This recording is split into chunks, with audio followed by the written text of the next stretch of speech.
Hi, everyone, and thank you for joining us this evening for our last webinar of the season, an incredibly special one for all of us here at the Chicago Bungalow Association. We've always loved the statement the Folded Map Project makes and knew it would resonate among our members, who are pretty evenly spread among the south and north sides. And as we've witnessed over the years, despite neighborhood differences, our members share a common pride in their homes.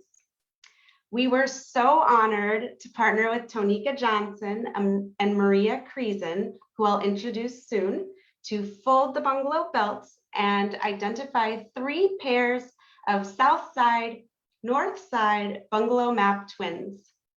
Tonika and Maria introduced the pairs to each other over video calls and guided them through fascinating conversations that bring awareness to some noteworthy differences as a result of Chicago's segregation.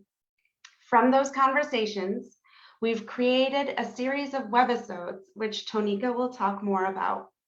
Tonight, you'll get to meet the Bungalow Map Twins themselves, who we are so grateful for, and hopefully become inspired to meet your Bungalow Map Twin, because this is just the beginning.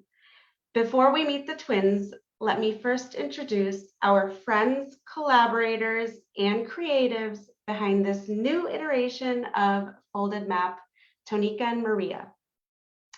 Tanika Johnson is the creator of the Folded Map Project. She is a photographer, visual artist, and lifelong resident of Chicago's South Side neighborhood of Englewood, and an owner of a Chicago bungalow in West Englewood since 2021. In 2010, Tonika helped co-found Resident Association of Greater Englewood, RAGE, whose mission is to mobilize people and resources to force positive change in Englewood through solution-based approaches. She's also a lead co-founder of the Englewood Arts Collective, established in 2017 to help artistically reframe the narrative of Englewood. Within her artistic practice, Tonika often explores urban segregation and documents the nuance and richness of the Black community. Next, Dr. Maria Krysan is the Partnerships and Curriculum Development Director at the Folded Map nonprofit. She's also a professor in the Department of Sociology and senior scholar at the Institute of Government and Public Affairs. Maria focuses her research on racial residential segregation and racial attitudes. She's the co-author with Kyle Crowder of the award-winning book on causes of racial residential segregation called The Cycle of Segregation, Social Processes, and Residential Stratification. Maria is also a co-author of the book Racial Attitudes in America, Trends and Interpretations. Maria is also owner of a Chicago bungalow in Austin since 2006. Coincidentally, Tonika and Maria are both CBA members themselves who, like our Bungalow Twins, live in Chicago bungalows on opposite sides of the city. I'd like to welcome Tonika and Maria. Hi, everyone. Well, I just would like to start by saying thank you all for being here with us, and thank you to the Bungalow Twins themselves for participating in our expansion of Folded Map, and to give you all kind of an idea of what our conversations were like, as well as to show the Bungalow Twins themselves how all of their conversations went. We have prepared a wonderful teaser video so that you can get just a little insight into how our conversations went. And I'm going to just ask Maria, did you have anything you wanted to add to? You always have a way with words, but welcome everybody. And I wanted just to say thank you, especially we'll say it again, I'm sure later, but the Bungalow Twins that you're going to meet tonight were wonderful to work with and meet. And we're really looking forward to sharing the Bungalow Twin experience with everyone in the audience. Perfect.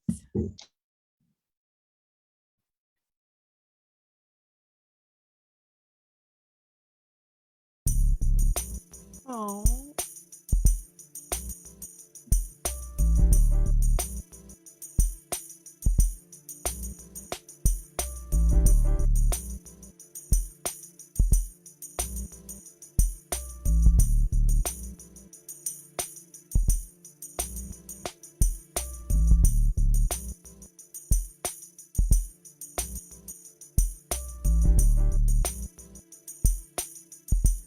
I am Tia Brown. I'm right outside of Inglewood. We are literally across Western.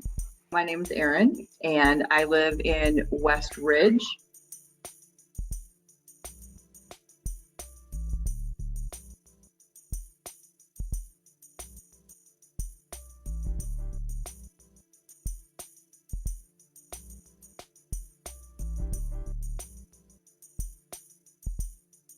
Well, Bungalow Twins. Hello, We're hello, meeting hello. each other for the first time. I'm Tayo Martin. This is Corey Martin. So we are in the South Shore area. I'm Julie Toole, and this is my husband, Rick. We live in North Park neighborhood.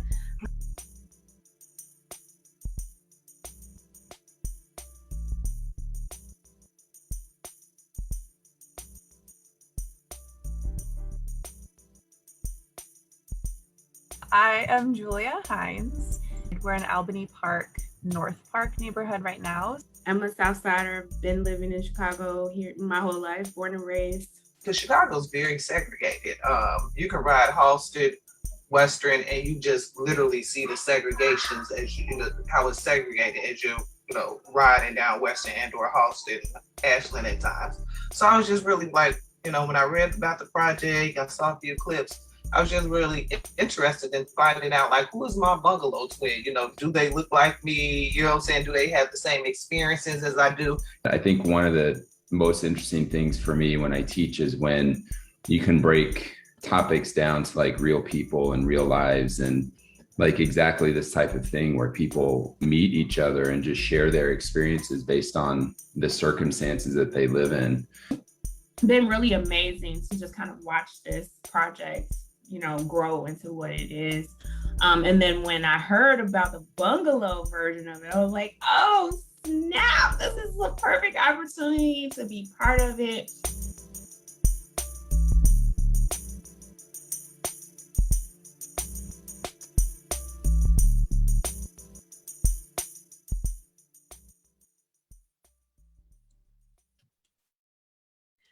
So you all got a little taste of, how the greetings went. The conversations were all very different, and we covered a lot of the, topics that are discussed and shared with you all in the webisode. So I hope you all stay tuned for the rest of those. But now I would like to have you actually meet all of the wonderful people who you just saw in the video. So I will introduce one of the twins. I'll actually go ahead and introduce Corey and Tayo Martin. We referred to Corey and Tayo and their twins, Rick and Julie, as the teacher twins because they're all in education. So Corey and Tayo, they're from South Shore. So if you could just give a little wave so people know who you are. Hi. Hi. And Hi, everybody. Then we have Rick and Julie in North Park. Hi. Hello.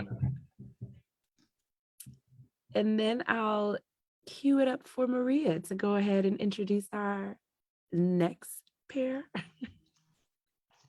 Putting me on the spot. I had you. I'm going to do the Tanika Twins, which I so labeled, and Tonika always rolls her eyes at. But these are twins who, it turns out, just by accident and unbeknownst to even to me when we paired them, they both know Tonika from prior work experiences. So we have Katanya from the Greater Grand Crossing neighborhood and Julia from North Park.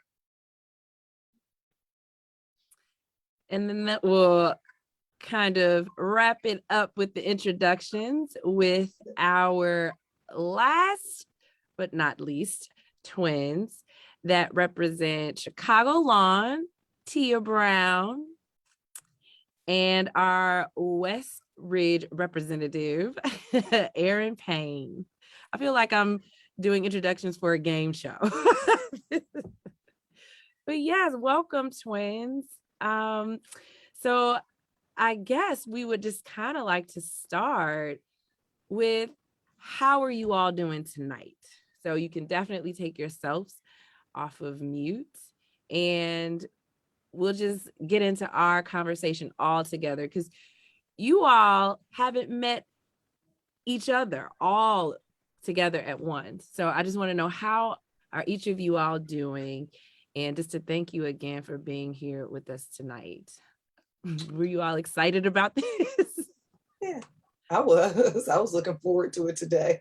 Yeah, I was looking forward to it. Dad's a little tired, but I'm making it. Adulting, as your shirt says. Actually, kind of like this. Yeah, I just came back from out of town and then straight back to work today and into daddy mode. So, but we're gonna power through. We're gonna keep it moving. That's what we do. That's what we do. And how is everyone else? How are you all anticipating tonight? I'll jump in and keep the teacher twin power going. Yeah, it's been a long day, a long Wednesday. So we're gonna generate the energy and participate tonight, but I'm definitely looking forward to sharing what we've done and to sharing more about the Folded Map project with this community as well. So I'm excited to be here. Oh, great. Well, speaking from the Tanika Twins perspective, my excitement in the teaser video continues. I've been watching this, unfold for so long, and so I never thought that I'd be a part of it in this way because I honestly didn't think that the map would fold in a way that I would land on a twin. So it was really great to be paired with Julia and meet her. And I just hope that sometime we'll be able to meet each other in person. That's really what I'm looking forward to in this process. Yes, we're working on that. Same. I was excited about tonight, and I was also excited to see Catania again and then hear the other stories from the other Bungalow Twins. Can't wait to learn more. What about you all, Tia and Aaron? How are you? Same here, excited. I actually left school early today. We have report card pickup tonight. So I left early. I was like, I have to get home because we didn't get off until 6 o'clock. So I was like, I have to get home in enough time so that I am not logging in at 6:31. I have to get home. So quite excited. Thank you. Thank you. And Aaron, I know you have a busy household. Yes, I don't know. Did 3 report card pickups today and 2 tomorrow. Oh, wow. So just to help everyone understand, if you didn't catch the part in the video where she talks about her family, Aaron, would you just mind sharing with everyone so we can give you like a bow down at the end, the composition of your family? So I have 2 teenagers who are a sophomore in high school and a freshman in high school. And then we had triplets that are 7th graders. So I have 3 7th graders. So I have 3 12-year-olds, 1 14-year-old, and 1 16-year-old. She's 16 now. See, so. you all see, see why I had to give her some space. Bless your heart. Bless your heart. You all thought I was playing. You thought I was the last time we met, I heard that and I thought that, bless your heart. Oh, yes. And you still sane. You are still sane. Yes. You know what? I guess I better stop complaining about my 8-year-old. Like nothing compared to that. Yes, yes. I want to add to just my excitement as well, because before, as many of you have, you'd heard about the Folded Map project and followed Tanika's work. And as a teacher, I'm an art teacher, so I had shared your work numerous times with my students as a way that students can use their art for activism and for education. And so for me, this is, a big fangirl moment when I first met her and her work. And so exciting to get to share this as well with my students about how this process is and following your new projects as well. I've been following, what you're working on now in Inglewood too. So just so inspired and proud to be here and share this platform with you. No, thank you. And I can't wait till you tell your students, I'm in the project now. They were like, you found a way to get in there. Yes, you did. Well, thank you all for sharing how you're feeling tonight. I was really excited to have you all meet each other and to kind of talk to you just about the conversations in general. Just as we were editing for the webisodes, I was reminded of so much that was actually covered. I know it doesn't, feel like it within an hour, but you all really talked about some very large systemic and important issues, but in a very personal way, just getting to know each other. And so, my first question is just how did it feel, and what were some of the not even takeaways, but things you most remembered from your conversations with each other? And anyone, feel free to start, unless you want me to, since everybody's like almost a teacher, you want me to call on you? I could do that. I was gonna say, I could enter my teacher mode and call on people, but that feels wrong. I can jump in here because I feel like Julie kind of covered on it a little bit. I was reflecting on just how nice it was to have a creative team, Tanika yourself, just an artist, to really create an open dialogue. Felt like a really safe place to have an open, transparent conversation that is hard to have in normal times, but it's hard to have over Zoom. It's hard to have with strangers. So just kind of going through the home buying process, which we don't share with that many people, but putting those questions and answers on the table and having my bungalow twin being receptive to it, and just having a real dialogue. It was nice having that creative side to it. And I really enjoyed that process behind it. Mm-hmm. I would say for me, it was just highlighting the differences, and the similarities. Just, the fact that we pretty much do the same thing on opposite ends of the cities, but our experiences are completely different because of our demographic, and we touched on a lot on how we move differently in our different parts of the city, and how we may not travel to each other's neighborhood based off of personal experiences and upbringings, and just because of where you live, and it's very interesting to see what drives those motivations to say, hey, I can't go to this side of town because of this, or I won't go to this side of town because of this. But at the end of the day, we're a lot alike. We're in education. We all have families. We all live in bungalows. We all live in bungalows, right? You know what I'm saying? We all pay mortgages. The difference is in our environment, and actually what we pay for our houses, or how do we even come to purchase a house? Like that's something that stood out for me when we were talking to my teacher twins, because of the way that we were raised. Buying a house was not our first attempt as far as living on our own, and talking to our teacher twins, we realized that's so that not a process, but that's something that they had bought a house before, and they were used to this process this process of buying a house. Whereas when we bought a house, we were, what do you do? I don't know, walls, ceilings, plumbing. We knew nothing about that. So we didn't even come from a background that, you buy a house, you know what I mean? It's like you get an apartment. So to hear them talk about buying a house, their first house, their second house, and just the process that they went through, it was shocking for me, because I had never done that until I got 30 plus years old. Mm-hmm.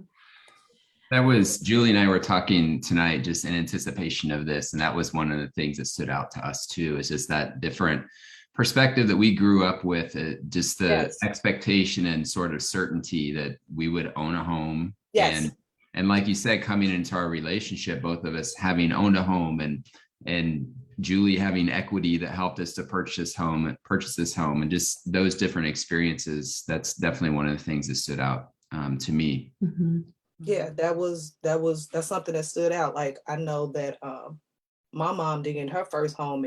If I was 12 or 13, my mother had to be like 39, 40 at the time. His mother got his first home. Her first home. actually 2 years before we bought our house. So his mother had to be what? So my mom was in her 60s. Yeah, in her 60s. So we didn't even come from a background or family structure that when it's of time home to ownership. Like, yeah, thank you, it of just home wasn't. ownership. So we didn't know much about buying a home. What questions do you ask? What do you need in a home? What are the pros and cons?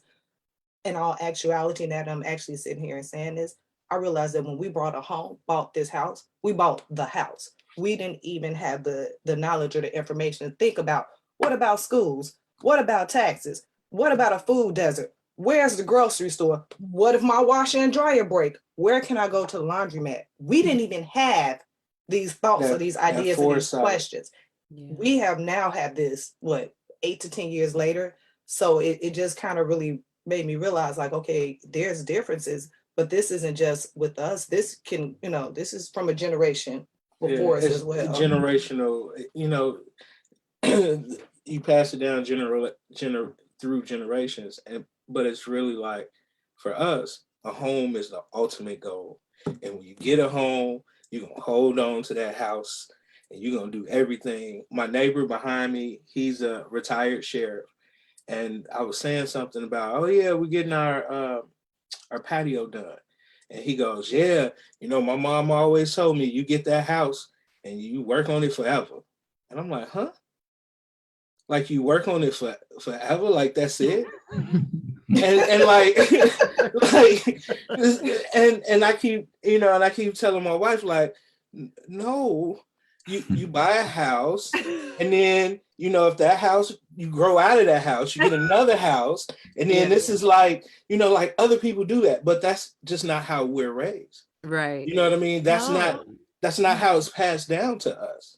No, you bring up a really great point, and I definitely want to hear the other twins about, what stood out from the other twin left, what stood out from your conversation. But having been a part of all of the conversations, it definitely was clear the difference in between the twins and their home buying experience and the background and the information that they felt equipped with. So, Tia and Aaron, I would like for you all to maybe share something that stood out with you all from your conversation, because I already know for me it was Tia's in the upcoming webisode, the rat story.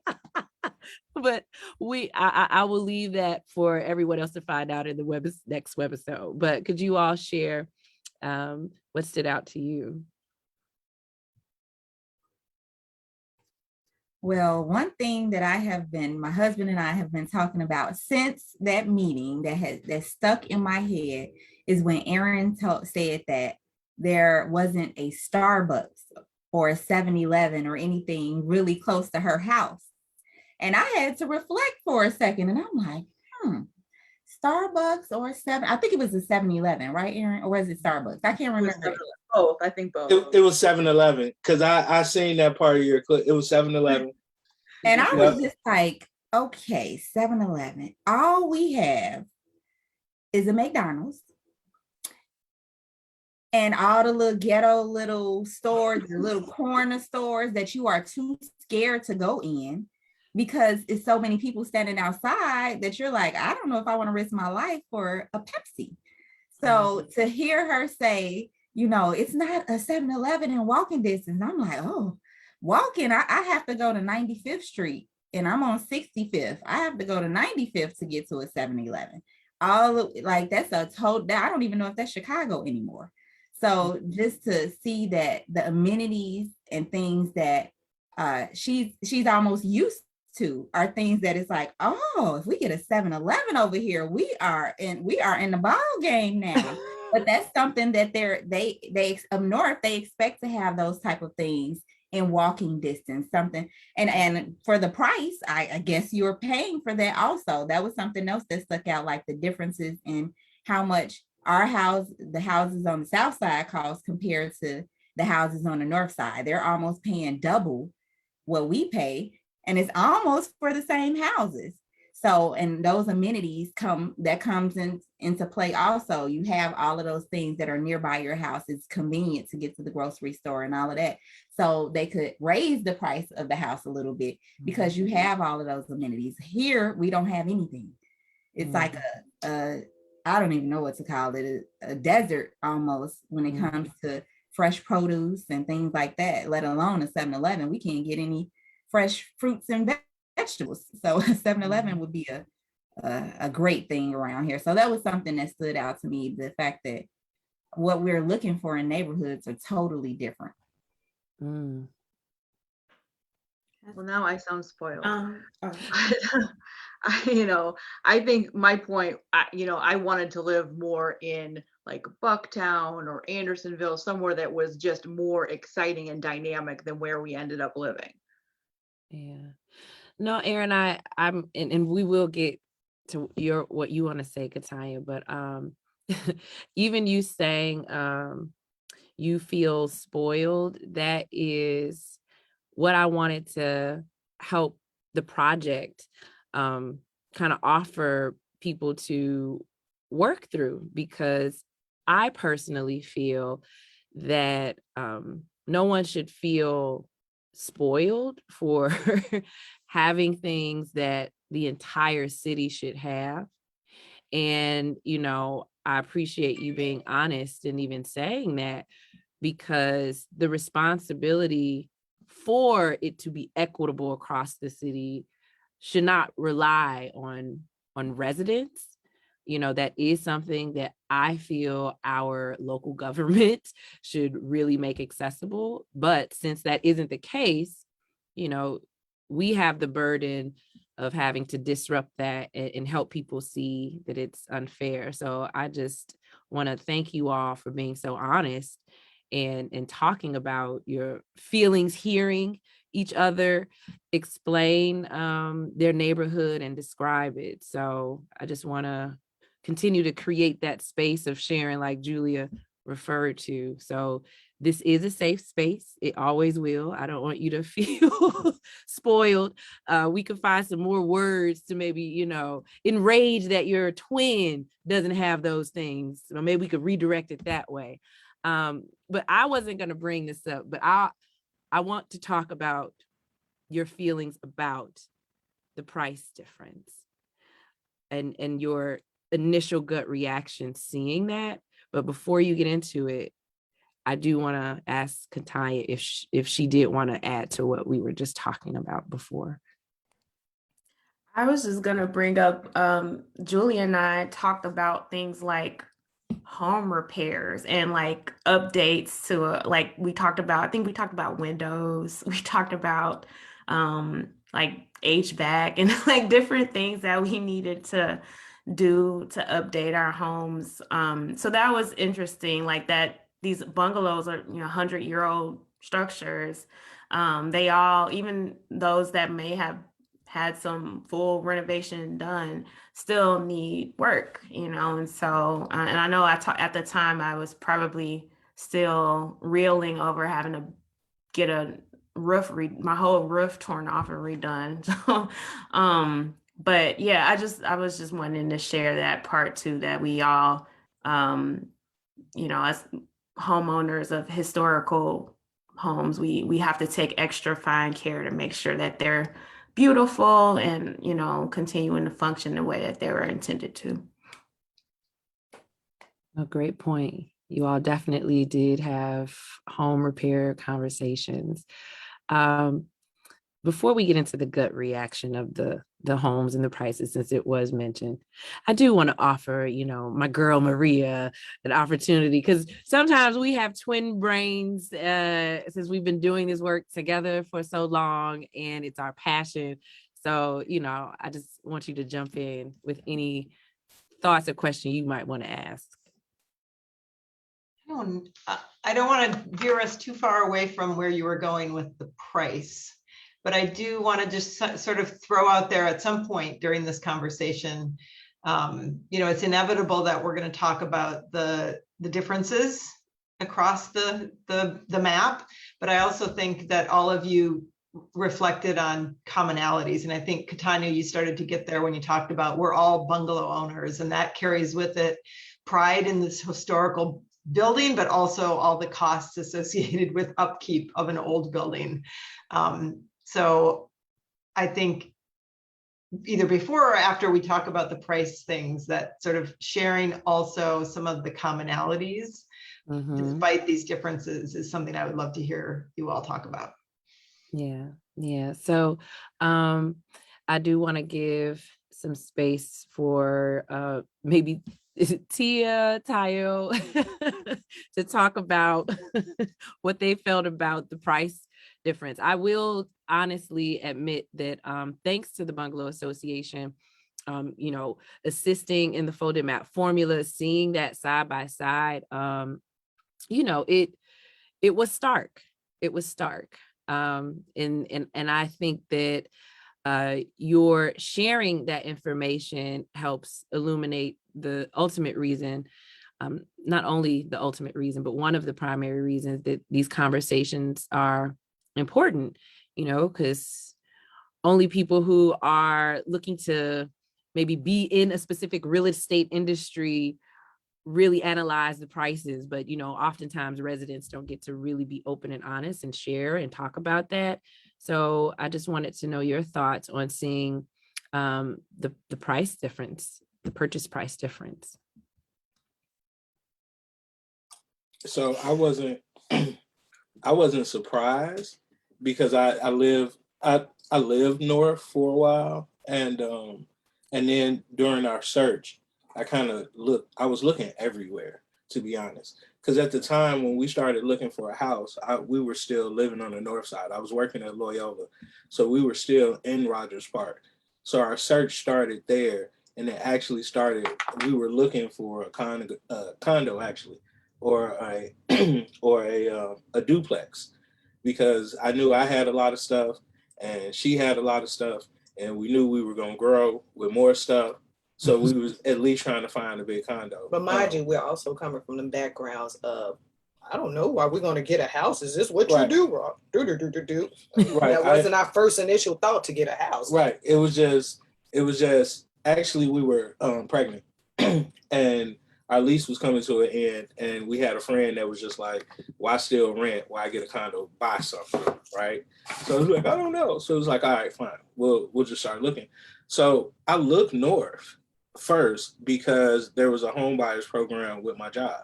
So if you stay in a certain area, you get so much towards your purchase price and all that other stuff. So we started north. But so we couldn't afford that. No, we couldn't afford none of that. So I mean, and I looked, so I was looking at all of these houses and was like, man. So then it started to turn into, okay, where we're gonna have to go south. And what can we get? But then it was all these stipulations, because I lived on the west side of Chicago. I grew up on the west side of Chicago. I went to school on the north side. I had friends on the south side. So I stayed on the side. I'm familiar with the city. So it was like, all right, we're going to have to go south. Here's our cutoff. We can't go past 79th Street. Can't go past this. And then we were looking at the prices of homes, and it's like, we couldn't find a condo up north for this. And you mean to tell me I get a whole renovated house and a backyard and a 2-car garage? So so then it turned into, well, no, we are going to get a house. We are going to get this. It's just going to have to be on the south side. And not like it's just going to have to be on the south side, but it's going to have to be in an area that we can afford. Why he's much more refined than I am. I was very, very surprised. You heard me just say, my mama got her first house. I was 12, 13. I was like, wait a minute, what? Whoa. This is a 4-bedroom, 2.5 bath over here. And South Shore look real good. You seen this outside? This is nice. This is $184,000. But we go up, north where, saying other stuff. It's like, wait, this is the same house. Layout may be different, but this is a $350,000 house. I was floored. I could not believe it. I was like, oh my God. Now, mind you, and so I went back to because of, like I said previously, I don't come from that. So I went back to, no, player. we just gonna get an apartment because this don't make no sense. And I wasn't sure if I wanted to come south. We just gonna get an apartment. So while he was like, oh, I know what the numbers are. No, it was very different for me. And I was shell shocked. I was very much shell shocked. So yeah. What about the rest of you all? Julie, Julia, Rick, Kataya, Aaron, Tia, were you surprised at the difference? And one of the things that's interesting to me is there's different Facebook groups of Chicago Bungalow Association groups. And one of those groups frequently will put like a photograph or a listing, an MLS listing for a bungalow on the south side that might be $200,000. And they say like, this would be $600,000 if it was on the north side. And it's almost this sort of game that people play, like finding the most elaborate, like beautiful bungalow on the south side and just saying like this, in this neighborhood, it would be so much more. And so I guess I wasn't surprised by that, but I think it's an interesting thing that manifests itself in that group, the recognition of how much the place of the house makes a difference in the price. Mm-hmm. And the reason I wanted to kind of like talk about this early on, because I know we only have a little bit more time left, but to Tia's point, you mentioned about the amenities, you know, you feeling like, oh, okay, all of the amenities kind of, you know, justifies the cost being so high, or high to us on the south side. What about you all's thoughts? Is that, do you share what Tia feels, or?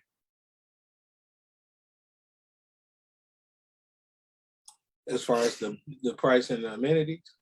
Yes, the amenities in relationship to the price. Oh yeah, I know I don't have walking amenities.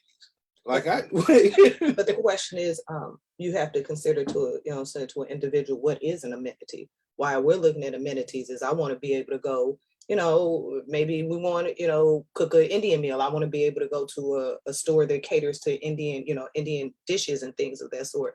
And while we're saying we don't have amenities, people in our neighborhood may think the grocery store is an amenity that they can walk to. The corner store is an amenity that they can walk to. Whereas, we're at a point where like this, you want more amenities.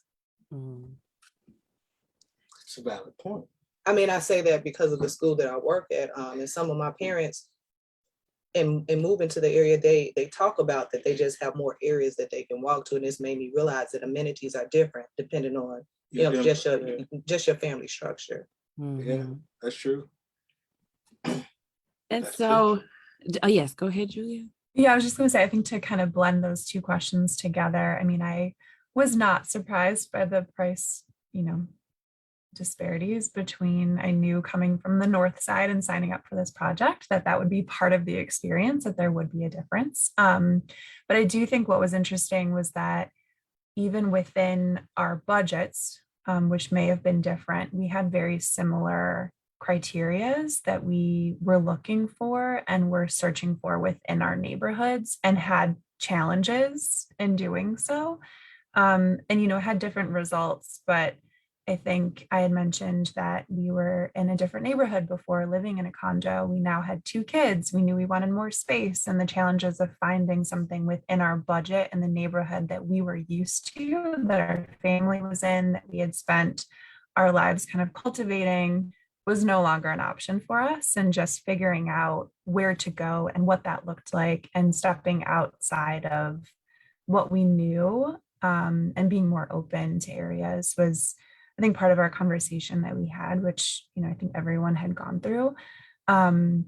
We do have amenities. They're different than the neighborhood we were in before, but we've grown to like them. And, it's been a fun experience searching for those and getting used to them. But within that difference, I feel like we did have a lot of similarities and kind of what that thought process was, and the challenges and all that came with that. No, I would agree. after hearing everyone's conversations, there definitely were a lot of similarities. And to your point, Julia, a lot of similarities in the actual criteria of, what you all were hoping to find. So maybe we can go into Maria's question and point and maybe discuss some of those similarities. Just expound on what you maybe were surprised by having shared a similarity with your bungalow twin.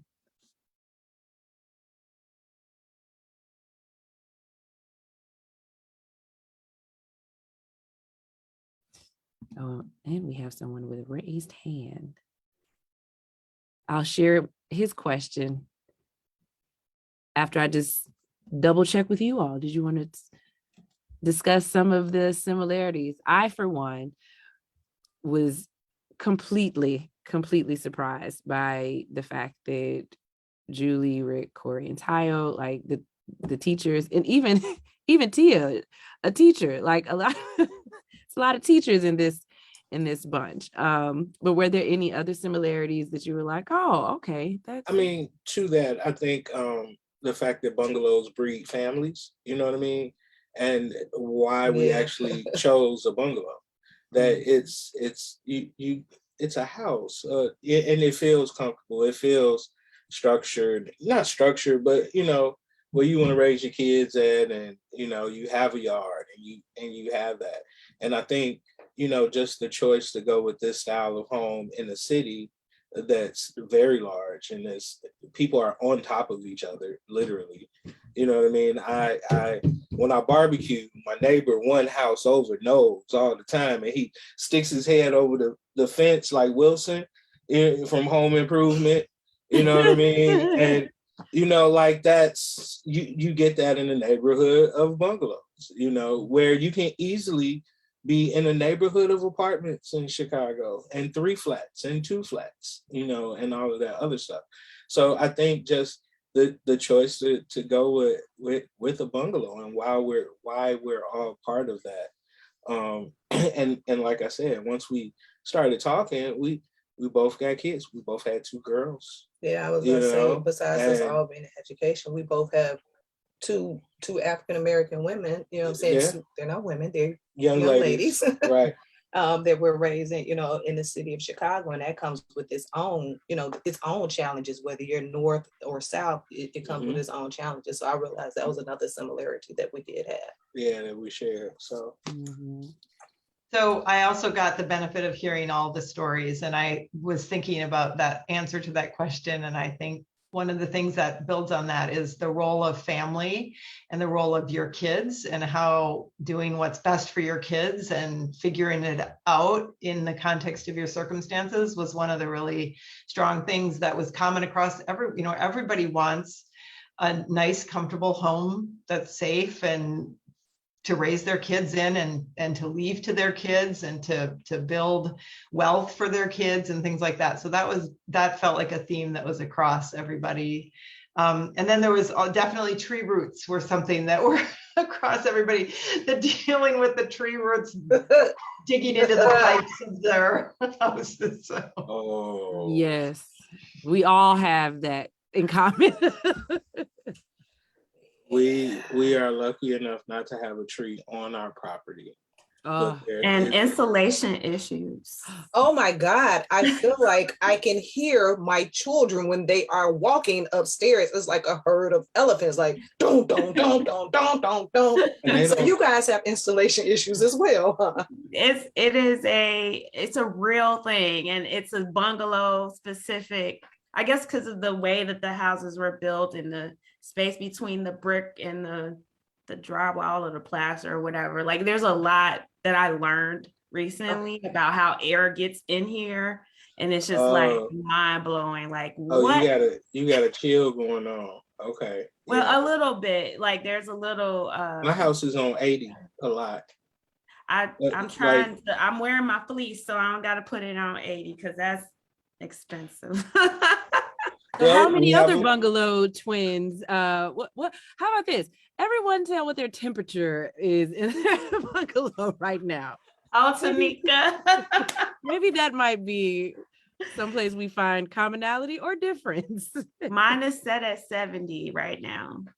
Okay. Julie, what about you? Where, because you're up in the attic right now. Yeah, I'm in the attic. So you got good insulation. The attic is definitely warmer than downstairs. 70 is usually what we do, but the insulation, ours is our windows because we still have the original windows and they are drafty. And windows are expensive. They're very expensive. Yeah, that's not any time in our that expensive. Okay. Yeah, that's a long-term project. They're still, Yes. they're not broken, but they're thin. And there's a lot of them, which are beautiful. I feel like the pictures that they have up, there's the little memes below, are very similar. We have really beautiful windows, but that definitely comes with the price of drafty and thin. Yeah. Tia, what about your temperature? I'm in the attic also. It's hotter up here. We're at 74 degrees. We can't go down to 70 because we would freeze in here. We have hardwood floors. We don't have any carpet at all. So no carpet. Everything is cold. You can't walk around without shoes on. It's cold all the time. And we have had the roof redone. We've had more insulation put in the basement, and it's freezing in the house all the time. Oh my gosh. Erin, what about you? What's your temperature at? We have ours at 70. We did just replace all of our windows. My husband did it himself. We watched a bunch of YouTube videos. Look, we all need his number. Yes. Well, let me tell you, it's been a year. Maybe that could be our Bungalow Twin meetup. How to learn. Yeah, I mean, you can watch the tutorials. We watch the tutorials. I know there's a lot of thoughts on, redoing the windows and that you shouldn't take the windows out from a bungalow and all that stuff, but we did. And we bought new windows from Home Depot. They're nice. They're Anderson windows. They're wood. We've stripped all of the wood. So all of the white wood that was painted, we stripped it all down to like natural wood, stained it. So it's been a really long process, like almost 2 years. But I think I was telling him the other day, like, this is the warmest house we've ever lived in. So I hear everybody saying that their house is drafty, but this is the warmest space I've ever lived in. It's also like it's the quietest. Like, I cannot hear my kids. I've got 5 kids in this house. They're all in the other room watching TV or videos. Everything's open and I don't ever hear anybody. Wow. That's awesome. All this plaster wood. So we all need to just go hang out at Erin's house. Yeah, like you can hear everything. The floor creaks all day. Like, there is not a movement that can be made in my house. So do you hear your pipes like sometimes just kind of? Not the pipes. Those are the what is that? Those the vents. The when vents. The heat is Do you hear your vents sometimes? And then turn off and it starts popping. And we had a guest over once, and they was like, "What the heck?" They thought somebody was walking in our house because it was at night, and then the heat turns off because it reached 80. That's for real. Our heat is at 79. It reached 80, and then it's like, what? And then it turns off. That's me. That's her and the girls. You know what? It don't bother me. We got a rule in this house. In the wintertime, she can do whatever she want with the heat. And then in the summertime, she got to sit through my AC on like 60. So it's a happy Ricky, medium. Julie, you all are gonna. I run hot, so we keep it cool in this house. What are we, 68? I just checked at 67. And our radiator story is if I turn the radiator up, it's like it has overdrive. So if I turn it up and it kicks on, it's gonna end up being 7 or 8 degrees hotter than I want it to be anyway. Got you. So we keep it cool and wear hoodies and sleep in the cold. We like it that way. I like a fan on at night, keep it cool. So if you did I keep a fan on at night. If you picked a season to visit Corey and Tayo, it would be summer so you can get the air conditioner. Because if you go now, you're gonna be hot. I'd be roasted. Yeah. And she not telling you she cold right now. Ain't you? Aren't you? I'm good. She is. That's why she holding on. She's cold. Oh well. Before we get carried away in our little bungalow twin conversation, because I could definitely ask you all some more questions and joke about being homeowners all together. We have a question from... What exactly is a bungalow twin? Right. How would I go about meeting my bungalow twin? Yeah. Yes. How would I go about meeting my bungalow twin, and what exactly is a bungalow twin? Well, I can answer that. Or maybe we can, I would love if we could pull up the Bungalow Belt. But a bungalow twin are people who live at the opposite ends of the Bungalow Belt. Chicago has an actual bungalow belt, and it's in the C shape. So each tip of the C ends at like the north side and the south side. So the bungalow twins are those people that live on those different ends and then meet each other. So that's who they are. That's what a bungalow twin is. That's my little off the cuff explanation. And how would you go about meeting your bungalow twin? Well, all of them met through the partnership that the Bungalow Association shared about this project.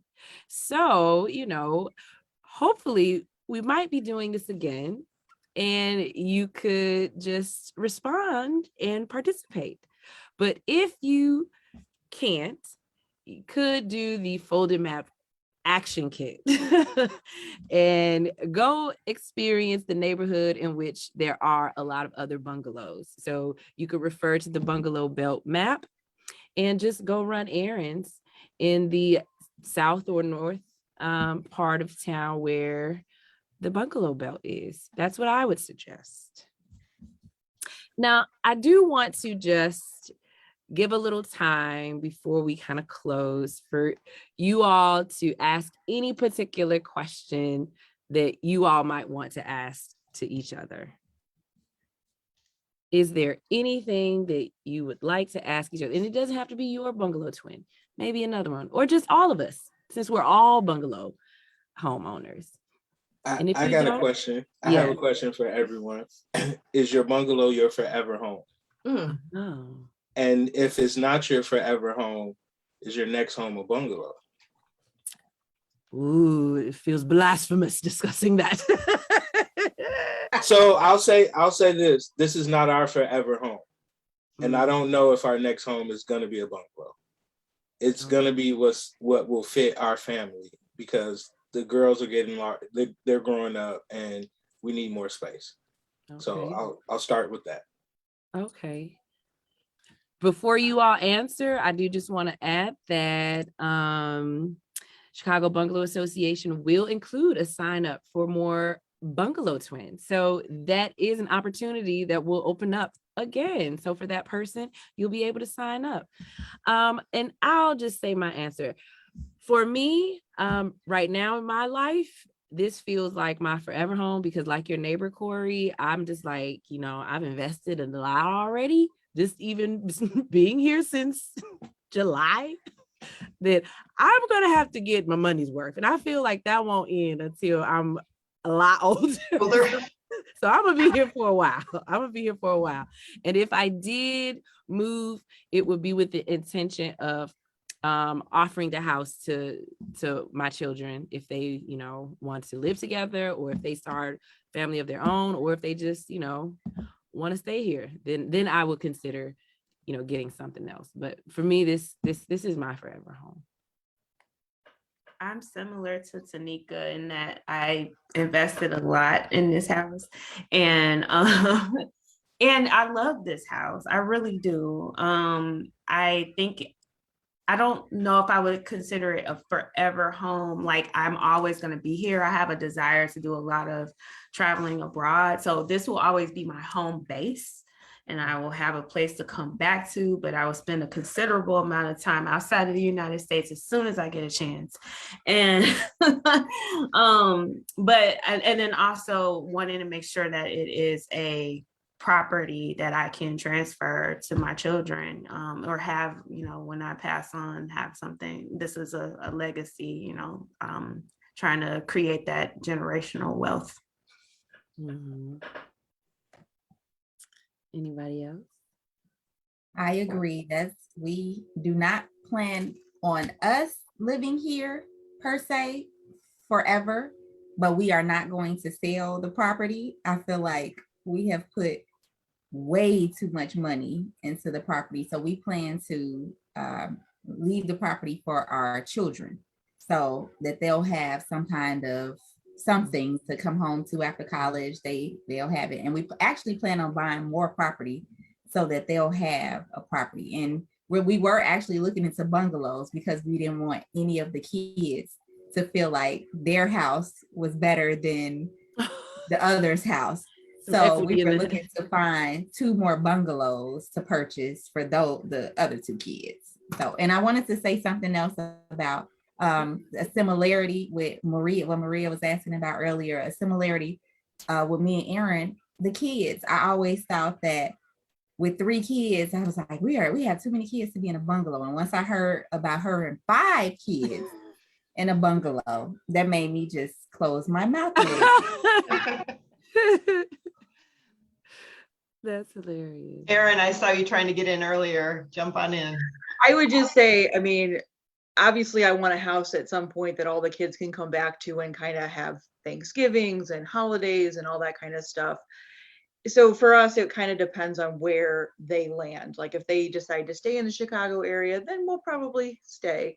But if they don't, I mean, I 100% will go to Colorado because the mountains are calling for sure. Yeah, I would love to live there, and that's just always been my love. So I think that we would not stay in Chicago if our kids leave. And I have a sister who lives in California, and that is a huge siren call for all 5 of my kids. So I don't know that they'll end up, living in Chicago. And if they don't, I don't think we'll stay either. Yeah. Julie, Rick.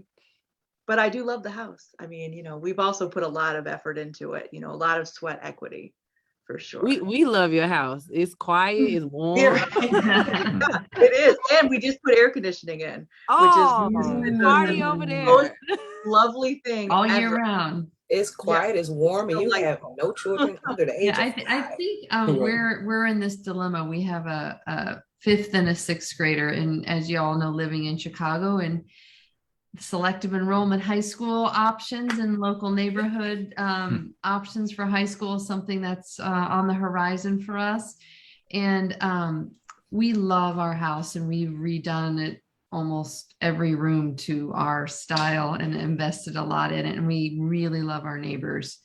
They're just, your kids can run freely up and down the block, and every mom, every dad, they're looking out for your kids. And we love it. And we're right by a nature center and a big green space. So, you've got the urban feel, but you also got this beautiful green space for our dog and just for our kids to play. So we're torn, right?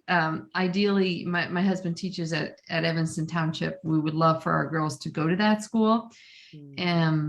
But that would mean us leaving this home. So this is a conversation we have a lot.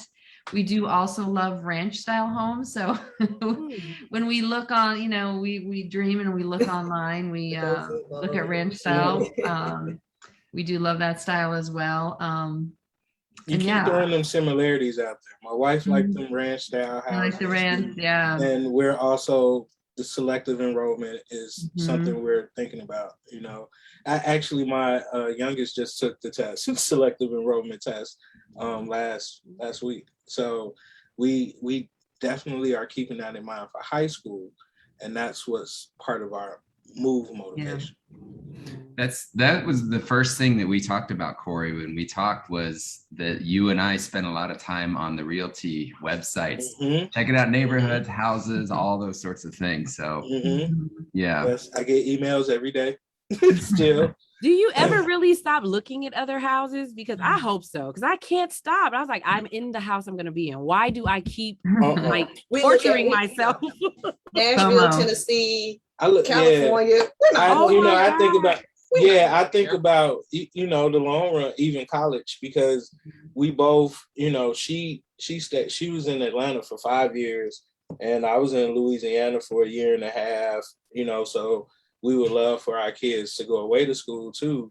and to a HBCU, a historically Black college as well. So we also think about like, hey, do we get a condo in Atlanta? Which is what Gia said. I understand that. You'll follow your children. Exactly. You know what I mean? So it kind of depends on where they're gonna go. But what you say, Tanika? I'm not following mine.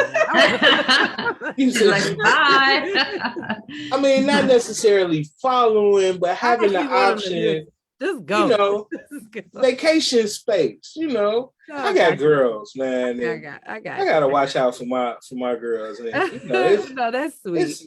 It's serious out here. You know what I mean? Well, I just really want to thank you all for hanging out tonight, meeting each other, really talking about some large systemic issues in a very personal, way. So thank you for being open and honest and sharing. And for the rest of everyone who's participating in our conversation, listening in, you will have the opportunity to sign up. And so I want to introduce the action kit. I'm not sure if we were going to pull up a photo or not, but I'm just going to stick to the agenda schedule here and talk about what the action kit actually is. This is kind of what inspired the Chicago Bungalow Association and Folded Map partnership. This is an action kit where you yourself can do a self-guided map twin experience. If you don't get accepted into the Bungalow Map Twin, you can sign up to get one of these beautiful folders where you basically go run errands in your map twin neighborhood. And because Chicago is deeply segregated, your map twin neighborhood could just be any neighborhood that's racially and economically different than your own, so that you can kind of get an understanding what your map twin's life is like every day. And so that is the intention and point of the action kit. And we would like for you to share back what you experienced and what you thought, what the process made you think about, or observations that you have. So the link to sign up will be shared. And I guess I will bring Gillian back on to close us out. Or Angela. I just, because I don't have the controls to, end our live. So I'm just going to wait till they pop up. Because if I ask you all another question, we're going to go on for another 5 minutes. So I'm trying. I wanted to just jump in quickly, if it's all right. No, I just wanted to say that there are going to be 3 webisodes that come from the twin experiences, and I encourage people to check them out. They get you get to see the actual exchanges and conversations, and I think what's so valuable, Tonika's kind of catchphrase for Folded Map, one of the taglines is, unless we make segregation personal, we're never going to be able to break it down. And I think everyone in the audience can watch these webisodes and see these twin pairs making segregation personal and learning. You can watch them and learn something about segregation by looking at their experiences. And then you can go do the action kit and you can have your own personal experience with segregation. And then I would just say, challenge you to have reflections about how segregation has impacted your life and see if there are ways that you can figure out how to help in the breaking down of that segregation. And so just leave you with that sort of challenge that Folded Map can inspire you, actions big and small, to try to fight back against the segregation that divides us. Thank you so much, Maria, because as you see, I get caught up in the personal. That's why we're such a good match. So thank you all again. And is there anything you'd like to say before we have Gillian and Angela come back? No? I just want to say thank you for including us. Oh, thank you for letting us be part signing up. Of this, wonderful experience. It's been great. And I would, when the weather breaks, I would love to go to dinner with my teacher twins and their family. I really like this. I'm a in-person type of person. I'm kind of, hey, I'm just, so I would like to meet you, see your face, like talk to you, like, hey, grab your hand. I would love to have dinner with you guys and just engage and interact because we kind of know each other, but I want to know you a little bit more. So I would love that. Yeah, let's do it. Let's do it. Let's make that happen. We will definitely continue. And like Maria said, check out the upcoming webisode and the last one. So with that, I guess I will close out for us. And just one last point, the form, the link to sign up to get the action kit is in the chat. So for all of those still with us, definitely sign up. And with that, good night, y'all. Bye. Bye.